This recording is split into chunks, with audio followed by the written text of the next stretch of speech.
నమస్కారం. ఎస్ఆర్‌కే న్యూస్‌కి స్వాగతం. ఈనాటి వార్తా విశేషాలు.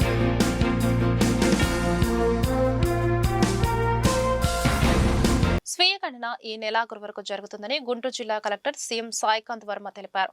కలెక్టరేట్లోని వీసీ హాల్లో గురువారం కలెక్టర్ మాట్లాడారు. ఈ నేపథ్యంలో ఒక్కో రోజు ఒక్కో సంస్థ విద్యాలయాలు, ఉద్యోగులకు స్వీయ గణనపై అవగాహన చేపడతామని చెప్పారు. అదేవిధంగా నగరంలో 5K రన్ నిర్వహించడం జరుగుతోందని అన్నారు. అందరూ స్వచ్ఛందంగా స్వీయ గణన చేసుకుని ప్రక్రియ వేగవంతంగా జరగడానికి కృషి చేయాలని పిలుపునిచ్చారు. డిఆర్ఓ ఖాజావలి తదితరులు ఈ సమావేశంలో పాల్గొన్నారు. గుంటూరు జిల్లాలో సెన్సస్ కి సంబంధించి మనకి ప్రభుత్వం నుంచి ఏవైతే ఆదేశాలు వచ్చాయో ఆ షెడ్యూల్ ప్రకారం సెన్సస్ రిలేటెడ్ యాక్టివిటీస్ అన్ని కూడా మనము జిల్లాలో ప్లాన్ చేసుకోవడం జరిగింది. దానికి సంబంధించి ఇప్పటికే ఎన్యూమరేటర్స్, సూపర్వైజర్స్ వాళ్ళ అపాయింట్మెంట్, అదేవిధంగా వాళ్ళ ట్రైనింగ్ యాక్టివిటీస్ కూడా మనము మేజర్గా అన్ని ట్రైనింగ్ యాక్టివిటీస్ కూడా కంప్లీట్ చేసుకున్నాము. అయితే గుంటూరు జిల్లా ప్రజలందరికీ కూడా ఒక విజ్ఞప్తి అండి. మనకి ఈ రోజు నుంచి 16వ తారీఖు నుంచి ఈ నెలాఖరి వరకు 30th వరకు మనము సెల్ఫ్ ఎన్యూమరేషన్ యాక్టివిటీని ఫుల్ ఫ్లెడ్జ్డ్గా టేకప్ చేయాల్సిన అవసరం ఉంది. సెల్ఫ్ ఎన్యూమరేషన్ యాక్టివిటీ అంటే ప్రతి ఒక్కరూ వాళ్ళ యొక్క హౌస్ హోల్డ్ని ఎక్కడ ఉంది అండ్ వాళ్ళ సొంత డీటెయిల్స్ని ఎన్యూమరేషన్లో యాడ్ చేసుకునే ఒక అవకాశం. ఈ సెల్ఫ్ ఎన్యూమరేషన్ చేయడం ద్వారా మనకి మే 1వ తారీఖు నుంచి మే నెలాఖరి వరకు జరగబోయే house to house verification census యాక్టివిటీలో ఈ వివరాలు ఆల్రెడీ అవైలబుల్ ఉంటాయి కాబట్టి వాటిని వెరిఫై చేసుకోవటం, తద్వారా సెన్సస్ ప్రక్రియని మనము బెటర్ యాక్యురసీతో అదేవిధంగా వేగవంతంగా కూడా మనం పూర్తి చేయగలుగుతాం. సో దాన్ని దృష్టిలో పెట్టుకొని ఈ 15 రోజులు కూడా డే వైజ్ క్యాంపెయిన్ మనకి సెన్సస్ నుంచి ఇచ్చి ఉన్నారు. సో దాని ప్రకారము ఈ రోజు నుంచి 16th of April నుంచి ఈ నెలాఖరి వరకు ప్రతిరోజు డే వైజ్ యాక్టివిటీస్ కూడా ప్లాన్ చేసుకోవడం జరిగింది. అందులో ముందుగా ఈరోజు పబ్లిక్ రిప్రజెంటేటివ్స్ తోటి, అదేవిధంగా ఇతర చార్జ్ ఆఫీసర్స్ తోటి పబ్లిక్ రిప్రజెంటేటివ్స్ యొక్క రిజిస్ట్రేషన్, సెల్ఫ్ ఎన్యూమరేషన్ అనేది ఈరోజు ప్లాన్ చేయడం జరిగింది. 17వ తారీఖున అందరూ హెడ్స్ ఆఫ్ ద డిపార్ట్మెంట్స్ మరియు గవర్నమెంట్ ఆఫీసర్స్ అందరూ కూడా సెల్ఫ్ ఎన్యూమరేషన్ టేకప్ చేయడం జరుగుతుంది. 18వ తారీఖున ప్రముఖ పర్సనాలిటీస్, సెలబ్రిటీస్ అవ్వచ్చు, పద్మ అవార్డీస్ అవ్వచ్చు, అదేవిధంగా ఇతర సెలబ్రిటీస్ అవ్వచ్చు, వాళ్ళందరూ కూడా సెల్ఫ్ ఎన్యూమరేషన్ 18th ప్లాన్ చేయడం జరిగింది. 19వ తారీఖున సెల్ఫ్ హెల్ప్ గ్రూప్స్, డ్వాక్రా గ్రూపులతోటి మనము డిఆర్డిఏ మరియు మెప్మా సిబ్బందితో ఫస్ట్ డ్రైవ్ 19th ప్లాన్ చేయడం జరిగింది. ఒక పక్క ప్రజల గృహ వినియోగ గ్యాస్ సిలిండర్ల కొరతతో తీవ్ర ఇబ్బందులు పడుతుంటే బ్లాక్ లో వ్యాపార సముదాయాలకు గ్యాస్ సిలిండర్లు తరలిపోతున్నాయని సిపిఐ రాష్ట్ర కార్యదర్శి వర్గ సభ్యులు జంగల అజయ్ కుమార్ అన్నారు. గురువారం గుంటూరు కొత్తపేటలోని మల్లేలింగ భవన్ లో ఏర్పాటు చేసిన మీడియా సమావేశంలో జంగల అజయ్ కుమార్ మాట్లాడారు. దళిత క్రైస్తవులకు ఎస్సీ హోదా ఉండదని చెప్పడాన్ని తీవ్రంగా ఖండించారు. మహాత్మా గాంధీ ఉపాధి హామీ పథకానికి గాంధీని హత్య చేసిన గాడ్జే పేరును పెట్టడం దుర్మార్గమన్నారు. ఈ రోజున రాష్ట్రంలో సాధారణ మధ్యతరగతి ప్రజలు తీవ్రమైనటువంటి అసౌకర్యానికి, ఇబ్బందులకి గురవుతున్నటువంటి ఒక ప్రధానమైనటువంటి సమస్య గ్యాస్ సమస్య. ఎక్కడో యుద్ధం జరుగుతూ ఉంటే దాన్ని అదునుగా తీసుకొని ఇక్కడ డొమెస్టిక్ సిలిండర్లన్నీ హోటల్స్కి తరలిపోతూ ఉన్నాయి, వ్యాపార సంస్థలకి తరలిపోతూ ఉన్నాయి. ఎవరైనా గ్యాస్ కావాలంటే 3,000 తక్కువ లేకుండా డెలివరీ బాయ్స్ ఛార్జ్ చేస్తూ ఉన్నారు. ఇది కంపెనీకి వెళ్ళి అడిగితే లేదండి, మేము కరెక్ట్ టైంకే ఇస్తున్నాం, కరెక్ట్ దీనికే ఇస్తున్నాం, గ్యాస్ వల్ల ఇబ్బంది ఏం లేదని చెప్తా ఉన్నారు.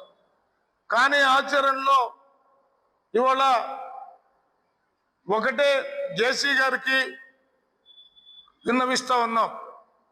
గుంటూరు నగరంలో ఉన్నటువంటి ఏ హోటల్ మీరు చెక్ చేసినా డొమెస్టిక్ సిలిండర్లు, అక్రమ గ్యాసు ప్రత్యక్షం అవుతుంది. అదే సందర్భంలో చాలా మంది ఇళ్లలో గ్యాస్కి తీవ్రమైనటువంటి నరక యాతన అనుభవిస్తూ ఉన్నారు. ఆన్లైన్లో బుక్ చేస్తే దానికి రెస్పాన్స్ లేదు, నెలల తరబడి రెస్పాన్స్ లేదు. ఇవాళ జరుగుతున్నటువంటి యుద్ధాన్ని కూడా దుర్మార్గంగా మలుచుకునేటటువంటి నీచులు గ్యాస్లో కనపడుతూ ఉన్నారు. అందుకని దీనిపైన జేసీ గారి నాయకత్వంలో గుంటూరు నగరంలో, జిల్లాలో ఉన్నటువంటి అన్ని చోట్ల హోటల్స్, ముఖ్యంగా హోటల్స్ పైన రైడ్స్ నిర్వహించి అక్రమ సిలిండర్లు పట్టుకోవాలని చెప్పి, వాళ్ళని అరెస్ట్ చేయాలని చెప్పి కూడా సిపిఐగా డిమాండ్ చేస్తా ఉన్నాం. ఇవాళ సాధారణ మధ్యతరగతి ప్రజలకి గ్యాస్ లేక చస్తా ఉంటే వీళ్ళు వ్యాపారాలు చేసుకొని లాభాలు దండుకోవడానికి గ్యాస్ కనెక్షన్లు ఇస్తారా? ఇది చాలా దుర్మార్గం. కాబట్టి జేసీ గారికి ఇది తెలియజేస్తా ఉన్నాం.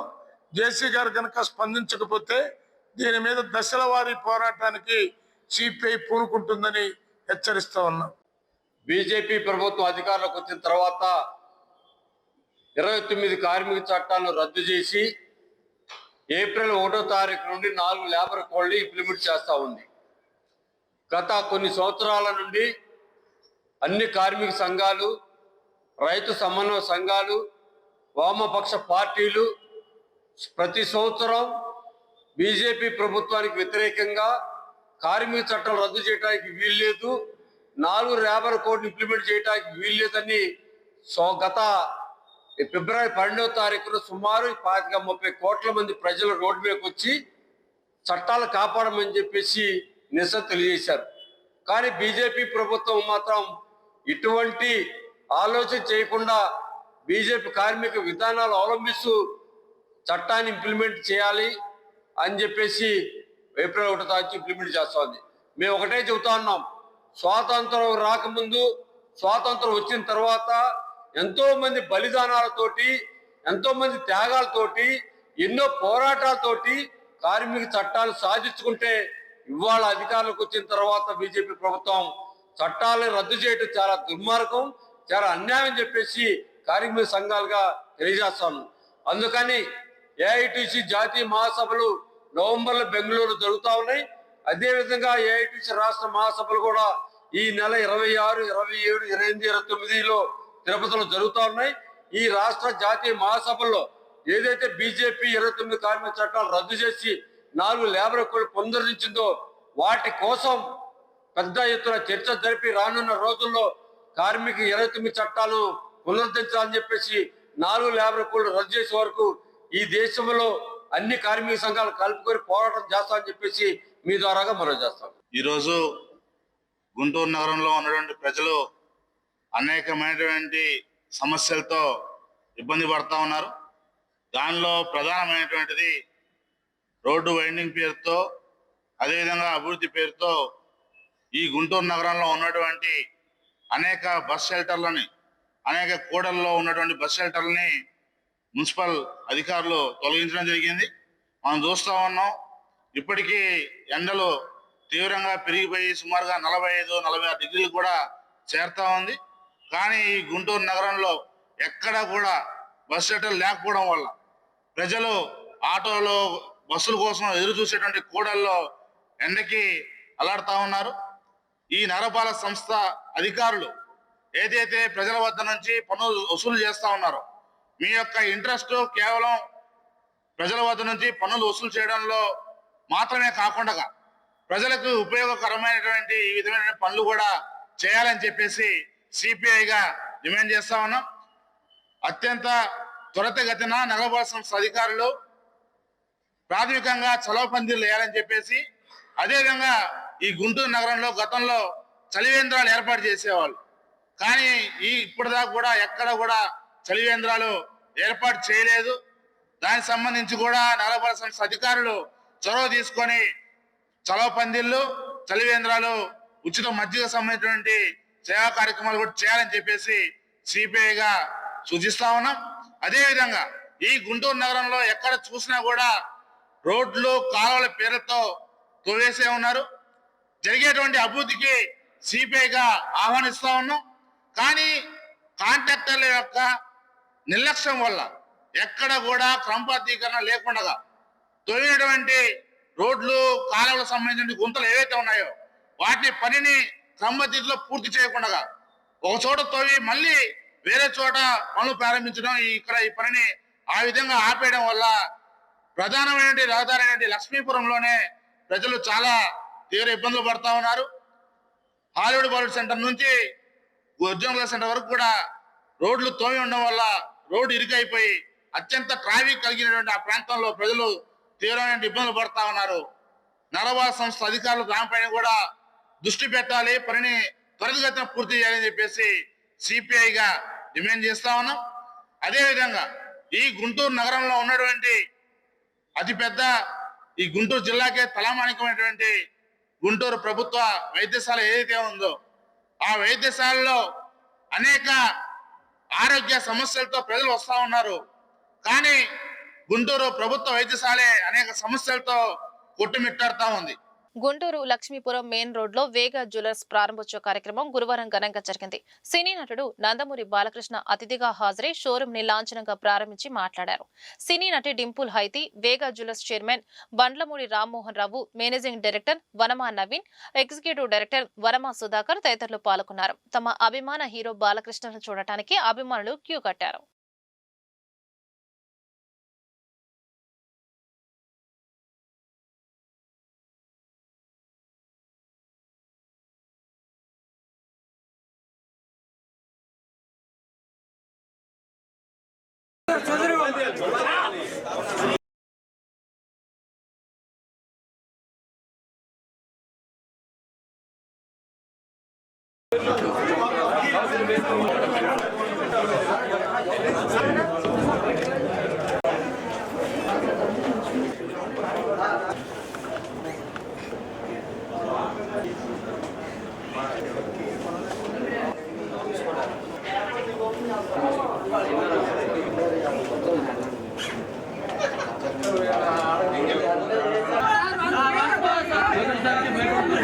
ఇవాళ చాలా సంతోషంగా ఉంది. ఇవాళ ఇక్కడ ఈ మెగా జ్యువెలర్స్ ఈ షాప్ ఓపెనింగ్కి ఇక్కడికి నా చేతుల మీదుగా అలాగే డింపుల్ హాంతి గారి చేతుల మీదుగా ఈ యొక్క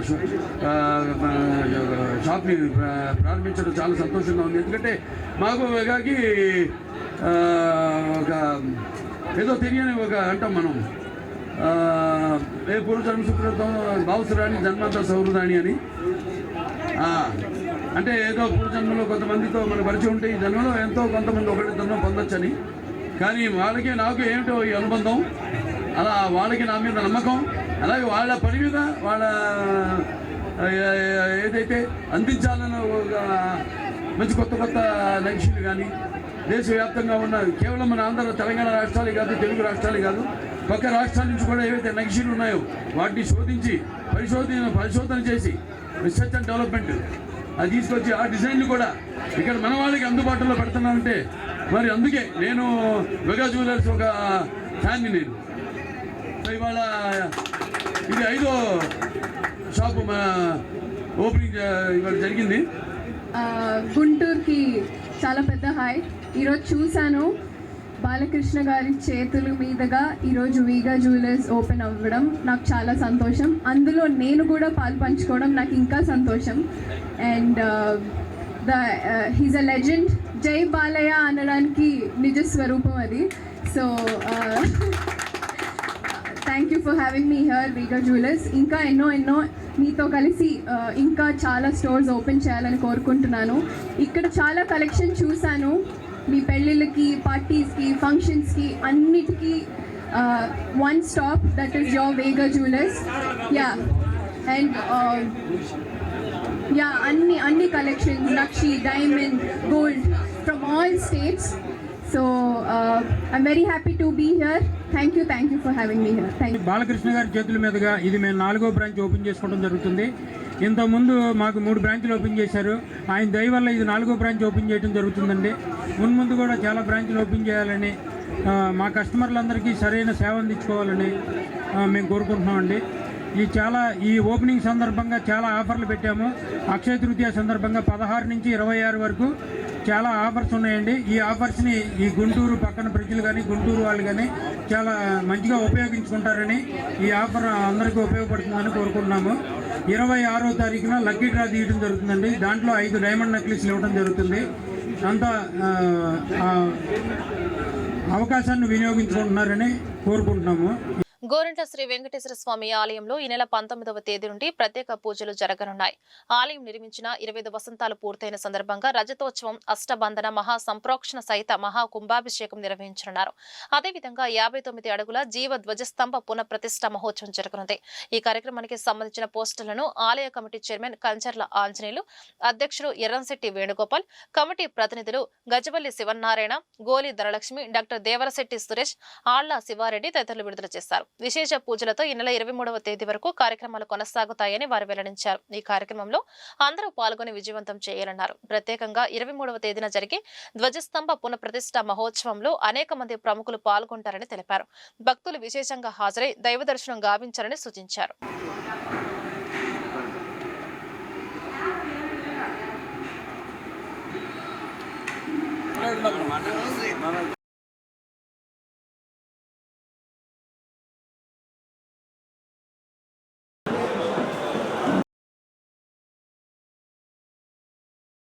శ్రీ వెంకటేశ్వర స్వామి దేవస్థానం, అమరావతి రోడ్డు, గోరంట్ల పెద్ద టెంపుల్ ఈరోజు మనం ప్రతిష్ఠ జరిపి 25 సంవత్సరాలైంది.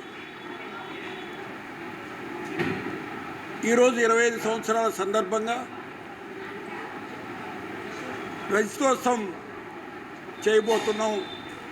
19/4/26 నుంచి 23/4/26 వరకు.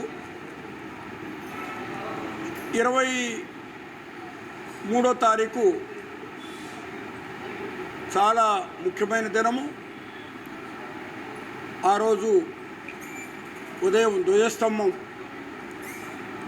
ప్రతిష్ఠ జరుగుతుంది 8 గంటలకు. అలాగే 10:30 గంటలకు హోమం దగ్గర మన తాళ్లపాక శివస్వాములు గారు బంగారు హస్తాలతో దీవెనలతో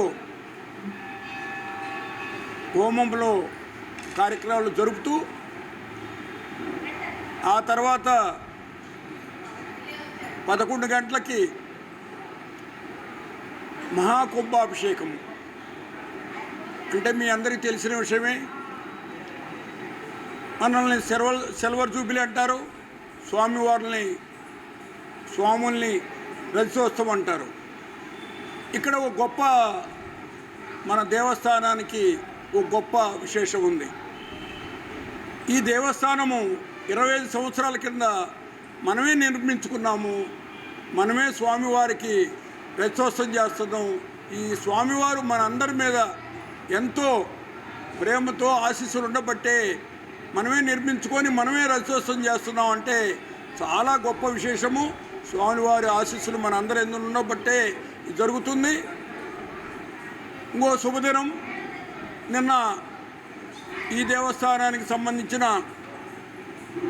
ఎర్రంశెట్టి వేణుగారు ప్రెసిడెంట్ గారు కమిటీ వాళ్ళతోటి 36 మందితోటి కమిటీ వారితోటి వెళ్ళి మన మంగళగిరిలో ఉంటే లోకేష్ గారిని కలిశారు. లోకేష్ గారు ఎంత ఆప్యాయతగా ఇలా 36 మందిని రిసీవ్ చేసుకున్నారంటే, తల్లికి బిడ్డ ఎంత ఆప్యాయతగా ఉంటుందో ఆ విధంగా రిసీవ్ చేసుకొని మేము ఇట్లా 60,000 మందికి స్వామివారి అన్నప్రసాదము, 9 నదుల నుంచి గంగను తీసుకొచ్చి తీర్థాన్ని తీసుకొచ్చి శిఖర మహాకుంభాభిషేకం చేస్తున్నామని చెప్పిన మీదట వీళ్ళ మాటలు విని సంతోషపడి ఇంత పెద్ద కార్యక్రమం చేస్తున్నారు కాబట్టి మా దీవెనలు కూడా ఉంటాయి. మన గుంటూరుకే గర్వకారణంగా గోరంట్లకే మహావైభవం తెచ్చేటువంటి శ్రీ శ్రీ శ్రీ పద్మావతి ఆండాల్ సమేత శ్రీ వెంకటేశ్వర స్వామి దేవస్థానం పెద్ద గుడిలో మనకు 24 సంవత్సరాలు పూర్తి చేసుకున్న సందర్భంగా మన దేవాలయంలో మహాకుంభాభిషేకము మరియు ధ్వజస్తంభ పునః ప్రతిష్టా కార్యక్రమము 19వ తేదీ నుంచి 23వ తేదీ వరకు 5 రోజుల పాటు నిర్విర్యామంగా ఉదయము సాయంత్రము పూజ హోమ కార్యక్రమాలతోటి మనకు అంగరంగ వైభవంగా జరగనున్నాయి. అలాగే 23వ తేదీ ఉదయము ధ్వజస్తంభ పునః ప్రతిష్టా కార్యక్రమము, 9:30కు మనకు పూర్ణాహుతి కార్యక్రమము, 10:44 మహాకుంభాభిషేకము జరగనున్నాయి. మనకు ఎక్కడైనా సరే చూసినట్లయితే ధ్వజస్తంభ ప్రతిష్ట అనేది ఒకసారి, మహాకుంభాభిషేకం ఒకసారి జరుగుతాయి. కానీ మనందరికీ కూడా మంచి వైభవంగా జరిగేటువంటి 2 కార్యక్రమాలు ఒకేసారి జరిగేటువంటి మహా గొప్ప కార్యక్రమము. ధ్వజస్తంభం అనేది దేవాలయానికి హృదయం వంటిది అని చెప్పవచ్చు. అలాగే ధ్వజస్తంభం అనేది మనకు దేవాలయంలో వచ్చేటువంటి మహా దైవిక శక్తిని చుట్టూ పరిసర ప్రాంతాలకు విస్తరించి ప్రజలను ఆయురారోగ్య అష్టైశ్వర్యాలతో కాపాడడంలో ప్రధాన భూమిక పోషించేది ధ్వజస్తంభము. అలాగే దేవాలయంలో నుంచి ప్రజలందరికీ కూడా మనందరం దేవాలయానికి వెళ్ళినప్పుడు దేవాలయం ఒకవేళ మూసి ఉన్న ధ్వజస్తంభం దగ్గర దండం పెట్టుకొని కొబ్బరికాయ కొట్టుకొని వెళ్ళినప్పుడు ప్రజలందరూ కూడా దేవుని దర్శించినటువంటి భావంతో వెళ్తారు. అంత గొప్ప ప్రాధాన్యత సంతరించుకుంది ధ్వజస్తంభం అనేది. అలాగే మనకి బయట నుంచి వచ్చేటువంటి దుష్ట శక్తులను దేవాలయంలోకి చేరనీయకుండా మనకి కాపాడేది, దేవాలయానికి వెన్నెముక వంటిది ధ్వజస్తంభము. అలాగే మనకు దేవాలయానికి పిడుగుపాటుల నుంచి రక్షించేది ధ్వజస్తంభము. అలాంటి ధ్వజస్తంభాన్ని పునః ప్రతిష్టా కార్యక్రమము మన దేవాలయంలో 23వ తేదీ ఉదయం 7:44 పునః ప్రతిష్టా కార్యక్రమం జరగనున్నది. క్లేశాలు కష్టాలు తొలగించి శుభాలను అందించేటువంటి వాడు వెంకటేశ్వర స్వామి. కలియుగ ఈతి బాధలని తొలగించేటువంటి వాడు వెంకటేశ్వర స్వామి. 19వ తారీఖు నుంచి 23వ తారీఖు వరకు జరిగేటువంటి మహాకుంభాభిషేకంలో పాల్గొనేటువంటి భక్తులందరికీ కూడా విజ్ఞప్తి ఏంటంటే ప్రత్యేకమైనటువంటి అన్నసంతర్పణ. అన్నాత్ భవంతి భూతాని పర్జన్యాద్ అన్న సంభవ, యజ్ఞాత్ భవతి పర్జన్య యజ్ఞ కర్మ సముద్భవ. ఎక్కడైతే యజ్ఞం జరుగుతుందో, అన్న సంతర్పణ జరుగుతుందో అందరికీ అన్ని 84 లక్షల జీవరాశులకి కూడా ఆహారాన్ని అందించేటువంటి గొప్ప వ్యక్తి అయినటువంటి వాడు శ్రీ మహావిష్ణువు. అందుకని యజ్ఞోవై విష్ణు అంటారు. యజ్ఞ భూమి తపోభూమి అంటారు. ఈ భూమిని తాకి నమస్కారం చేస్తే అందరికీ కూడా సంతర్పణ జరుగుతుంది. అంత గొప్పదైనటువంటిది అన్న సంతర్పణ మన దేవాలయంలో జరుపుకోవాలని మన పెద్దలందరూ కూడా నిర్ణయం చేయటం. తదుపరి మహాకుంభాభిషేకం. మరి నదీ జలాలు, ఎన్నో నదీ జలాలు తీసుకొచ్చి ఈ 5 రోజులు కూడా హోమాలు చేసి కుంభానికి అభిషేకం చేస్తే ఆ జలాల తీర్థం కనుక మనం చల్లుకునేట్లయితే 33 కోట్ల మంది దేవతల యొక్క ఆశీస్సులు అందుతాయి ఈ యొక్క నది కుంభాభిషేకం వల్ల. అందుకని ఒక్కొక్కరికి కలశం ఇస్తున్నారు. కలశం తీసుకొని అభిషేకం చేసుకొని కలశాన్ని ఇంట్లో పెట్టుకున్నట్టయితే వాళ్ళ ఆయురారోగ్య ఐశ్వర్యాలు కలుగుతాయి అని చెప్పని ఒక విధానం. అట్లా అదేవిధంగా మరి ఆ స్వామివారి యొక్క ప్రతిష్టా మహోత్సవం, ధ్వజస్తంభ ప్రతిష్టా మహోత్సవం, దాంట్లో పాల్గొని ఆడపిల్లల్ని పిలుచుకొని పసుపు కుంకాలు పెట్టి వాళ్ళకి ఆయురారోగ్య ఐశ్వర్యాలు కలగాలని చెప్పని అందరూ కూడా ఆశీస్సులు పుట్టింటి వాళ్ళు తీసుకొచ్చి పెట్టుకుంటారు. అదొక గొప్ప విశేషమైనటువంటిది ధ్వజస్తంభ ప్రతిష్ట మహోత్సవం. అదేవిధంగా 24 సంవత్సరాలు పూర్తి చేసుకొని 25వ సంవత్సరంలో అడుగు పెడుతూ ఉండేటువంటి సందర్భంలో ఎక్కడో పీఠాధిపతులు, మఠాధిపతులు, అట్లాగే స్వామీజీలు, అదేవిధంగా తిరుమల తిరుపతి దేవస్థానంలో చదువుకున్నటువంటి గొప్ప పండితులందరూ కూడా ఈ యొక్క మహాకుంభాభిషేకము, ధ్వజస్తంభ ప్రతిష్ట, మరి అష్టబంధన కార్యక్రమాలలో రకరకాలైనటువంటి ఋగ్వేదము, యజుర్వేదము, సామవేదము, అథర్వణ వేదం వేదాలను అనుసరించి వైఖానస ఆగమ శాస్త్రం అంటారు. ఆ ఋషీశ్వరుడు యొక్క చెప్పినటువంటి పాఠాన్ని అంతా కూడా ఇక్కడ యాగశాలలో జరుగుతుందంతా కూడా హోమాలు జరుగుతాయి. అందులో పాల్గొన్నట్లయితే అందరికీ కూడా శుభం కలుగుతుంది. మంగళం మహత్ శుభం పోయారు. మంగళాశాసనం. ఈ వార్త ఇంతటితో సమాప్తం. నమస్కారం.